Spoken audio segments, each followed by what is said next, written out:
Je sais pas vous, mais des fois quand je regarde du coup une série, un film, un animé, ou des fois même quand je lis un manga, et souvent, du coup, suivant sur quel chapitre tu tombes, suivant aussi quel épisode tu tombes, ça t'arrive des fois d'être partagé avec différentes émotions. Ça peut être notamment la frustration quand on se fout de ta gueule, l'incompréhension quand il y a certains passages qui sont totalement inutiles, osef et tout ce que tu veux, et qui servent totalement à rien à part pour remplir un petit peu la situation. Et les moments de joie, parce que tu vois en tout cas que tu apprends des choses, ça se déroule bien, ça avance, il se passe quand même des choses assez intéressantes, et t'es quand même content de voir ce qui va arriver du coup à la fin. Et on va dire que dans cet épisode-là, du coup l'épisode 27 d'Inazuma Eleven Orion, j'ai quasiment eu les 3 sensations dans le même épisode. Du coup, autant vous dire qu'actuellement, j'ai l'esprit qui est totalement embrouillé, parce que vous savez très bien aussi qu'en général, pour les review analyses, je prends pas forcément de notes, je regarde l'épisode et ensuite du coup, j'analyse en temps réel, du coup, point par point. Et on va dire que là, je suis vraiment embrouillé à l'intérieur de moi-même entre du coup, la frustration de cet moment, du coup, qui se fout totalement de notre gueule. La joie en tout cas d'avoir vu la fin du match qui se termine donc du coup sur le score de 3-3 de manière un petit peu, voire beaucoup bullshitée, et on reviendra du coup un petit peu là-dessus parce que c'est quand même du coup aussi un gros point de frustration. Et aussi bien sûr l'incompréhension de certains moments de remplissage dont je ne vois pas du tout l'utilité à part pour te casser les couilles. Alors plus sérieusement les amis, on va parler du coup dans cette vidéo là de l'épisode 27 d'Inazuma Eleven Orion, un épisode du coup qui me partage du coup en termes d'émotions, en termes de sentiments. Je sais pas vraiment dans quelle direction j'ai envie d'aller du coup parce qu'il y a quand même beaucoup de moments où je me suis dit les scénaristes se foutent de ma gueule, enfin se foutent de ma gueule du coup, ils écrivent certains passages avec le cul, ils connaissent rien au football, ils connaissent rien, ils prennent les gens pour des abrutis et c'est pas vraiment très cool. S'il y en a certains qui savent pas vraiment de quoi je parle notamment du coup à propos du point faible entre guillemets du Japon qui compte beaucoup sur ses coéquipiers, qui savent très bien que quand ils vont lui donner le ballon, ils vont transmettre entre guillemets leurs sentiments dans le ballon à leurs coéquipiers, ils lui font confiance, ils savent très bien que leur coéquipier ne va pas les lâcher, ne va pas les trahir, qui va du coup faire des bonnes passes.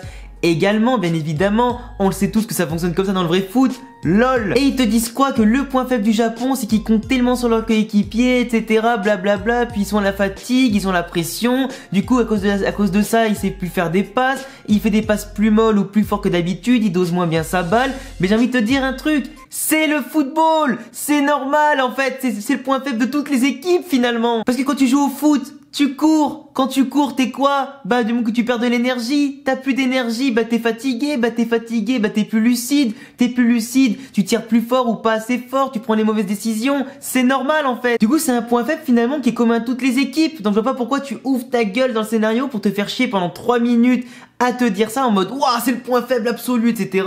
Alors qu'en réalité, on s'en tape, c'est juste normal, toutes les équipes font ça en fait. Et puis je suis désolé, le moment aussi où Mark Evans il commence à appeler Nosaka Yasuto parce que la situation elle est critique, les mecs viennent à peine d'égaliser, puis ensuite ils se prennent le but dans la foulée du coup de la technique des deux Espagnols là, qui était au passage d'ailleurs hyper magnifique à voir. Bah finalement il les appelle et tout, tu vois. Donc je me dis vas-y, il va leur raconter une nouvelle tactique, une nouvelle technique, il va dire vas-y on fait ça pour égaliser. Je me suis dit tranquille, et là t'as quoi? Nosaka qui le laisse même pas parler, qui ouvre sa gueule. Le mec il est, alors ok il est hyper charismatique, c'est un mec qui est hyper tactique et tout ce que tu veux, l'empereur du terrain, c'est lui qui domine vraiment et qui contrôle et qui organise le jeu du Japon. Mais à un moment le capitaine t'appelle, tu fermes ta gueule parce que le mec il a dit ah ouais l'arme secrète, du coup il écoute même pas jusqu'au bout, il prend les initiatives lui-même, il se barre sans écouter. Aizaki vient là, Asuto vient là, on fait la technique de Last Resort qui en plus de ça n'est même pas complétée, qui n'est même pas terminée, qui vaut même pas un quart de la puissance de celle d'Axel Blaze.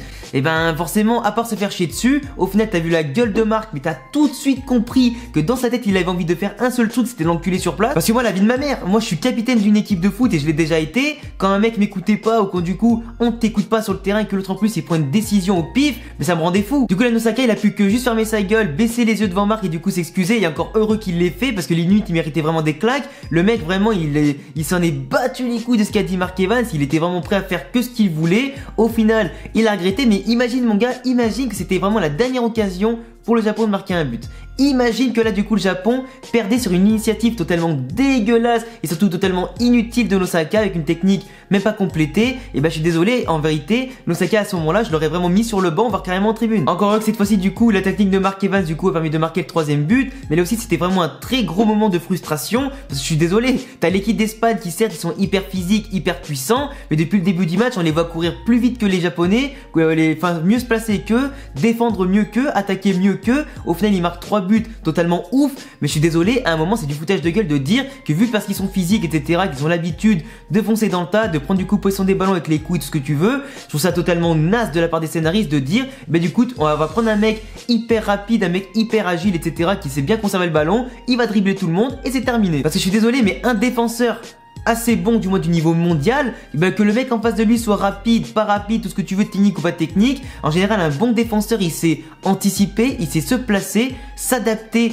à l'adversaire, surtout il sait en tout cas comment faire en sorte de briser autant un mec qui est rapide que technique, voire pas du tout. Donc voilà, moi personnellement j'ai trouvé ça what the fuck, parce que du coup Asuto, certes je le répète depuis le début d'Arrête, et c'est vraiment un élément chez lui qui m'avait beaucoup marqué, c'est un mec du coup qui joue au milieu de terrain, qui sait parfaitement distribuer le jeu, qui est vraiment très doué pour faire des bonnes passes vers l'avant, entre les lignes, casser en tout cas pas mal de lignes comme ça, du coup il sait très bien jouer vers l'avant, trouver ses coéquipiers, il est très altruiste, il aime bien en tout cas distribuer, organiser le jeu, faire la passe plutôt que marquer, voire même carrément les deux, c'est un milieu de terrain quasiment un 10 qui est vraiment hyper parfait à ce niveau là, c'est vraiment un très bon milieu offensif Asuto, il sait aussi très bien manier le ballon, il sait très bien le conserver, il sait très bien dribbler, ça on le voit depuis le début d'Arrête en tout cas et c'est entièrement vrai. Certes la production sur ça ils ont quand même bien voulu jouer sur le dribble d'Asuto, sur sa vitesse, sa vivacité, mais je veux dire de là à dribbler toute l'équipe d'Espagne sans perdre le ballon et même du coup même à lutter contre Clario Urban d'égal à égal et même en prenant le dessus sur lui, eh ben je suis désolé, c'est quand même un petit peu what the fuck. Alors c'est vrai que du coup sur ça remet en évidence Asuto du coup dans Orion qui était largement mis de côté par rapport à Nosaka, Ichiyoshi, par rapport aussi notamment à Aizaki,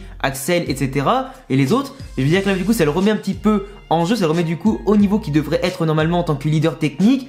Mais je suis désolé, c'est quand même beaucoup what the fuck et c'est quand même vraiment bullshit de devoir faire ça. Et puis je sais pas, alors certes en vrai tu peux peut-être en dribbler 3-4 et peut-être arriver justement devant le gardien, faire ton crochet et marquer. C'est vrai que dans Inazuma Eleven en général, tu vois très peu de buts comme ça. C'est très rare en tout cas que dans l'Inazuma Eleven et Inazuma Eleven Go, t'avais du coup l'attaquant ou celui qui avait le ballon qui dribble le gardien pour marquer un but. En général ça se finit soit par un gros tir, soit une grosse technique. Là du coup ils ont voulu un petit peu innover, mais je suis désolé. Alors autant certes le gardien Alfonso, Alonso il est hyper gros, du coup certes il est un petit peu lent, du coup tu peux facilement prendre de vitesse comme ça sur une sortie et une conduite de balle assez intéressante à la Mbappé, mais au final tu peux pas dribbler toute l'équipe espagnole qui est quand même réputée pour avoir des joueurs hyper techniques, hyper physiques, etc.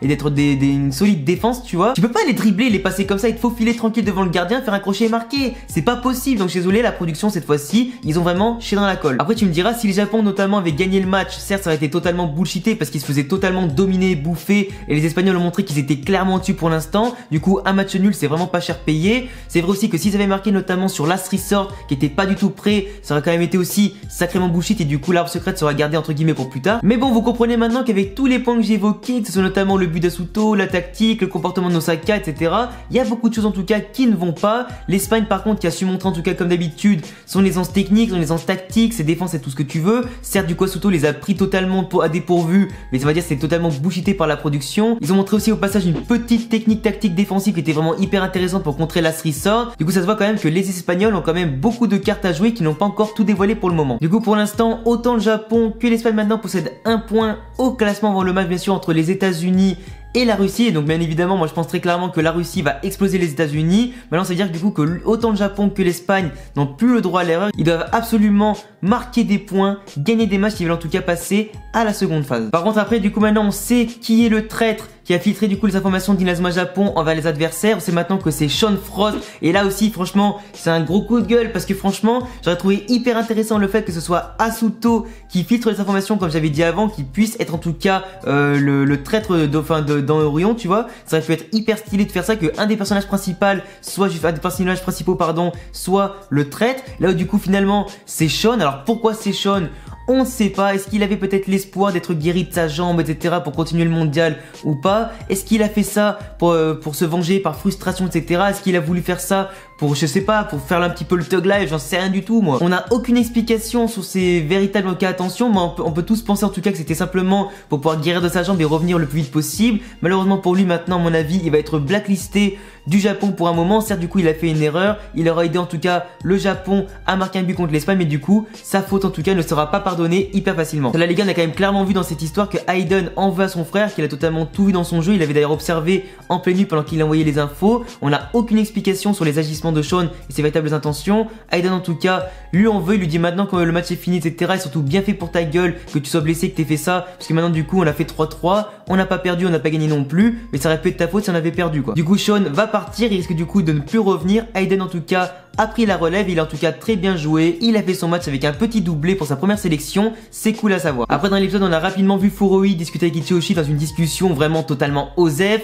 on a aussi vu notamment maintenant le fameux chef d'Orion, plutôt le véritable chef d'Orion qui vient récupérer sa place. Comme vous pouvez voir notamment il a un chara design qui rappelle beaucoup celui de Furoi, donc est-ce que c'est son grand frère? Normalement oui, parce que c'est aussi le fils de l'ancien patron d'Orion, donc normalement ce chef là maintenant c'est bien sûr le grand frère de Furoi. Et là les amis je pense que la révélation à propos du père d'Asuto est proche d'être faite, parce que là du coup il a dit au fameux secrétaire de l'époque du coup d'Orion, il lui a dit qu'il veut son fils dans ses projets, en tout cas pour Orion. On devine tous par rapport notamment aussi à la gueule qu'il vient de tirer que c'est possible maintenant à mon avis que Asuto soit bien son fils. En plus après comme par hasard t'as aussi du coup l'entraîneur chinois qui reçoit un appel, donc on peut quand même déjà se poser la question, est-ce que Asuto va devoir rejoindre Orion? Est-ce que c'est du coup ça que voulait dire le producteur d'Orion dans les interviews? Est-ce qu'il du coup à partir de maintenant il va devoir être forcé d'aller rejoindre Orion? Est-ce qu'il va être forcé également aussi de devenir un petit peu maléfique? On verra ça dans les prochains épisodes. Donc en tout cas les gars, vous avez pu avoir mon avis sur cet épisode 27 d'Inazuma Eleven Orion. Je suis pas du tout satisfait en tout cas du déroulement. Certes en tout cas le match nul c'est quand même une bonne surprise,